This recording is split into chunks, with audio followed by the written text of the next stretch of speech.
ka magalala. Yung kikitain namin lahat, bibigay na lang namin sa'yo para mapa-opera mo si Mang Rudy. Mag-isip pa tayo ng ibang diskarte para matulungan si Gabo. May alam ako. Sigurado ako malaki kikitain natin dito. Saan? Ano ba magiging trabaho natin dyan? Pasyudan, sir.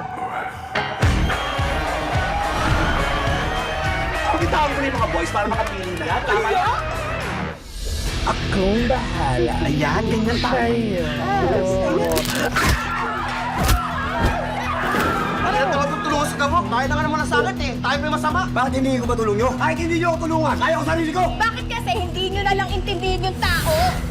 Hindi lang panggugulpi kay Django ang ginawa niyang hayop na Gabo na yan. Pati mga negosyo natin, idinamay. Ihanda ang mga tao natin. Ngayong gabi, itutumba natin si Gabo.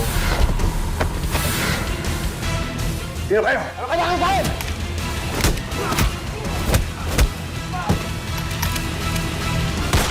Coco Martin, si Gabo.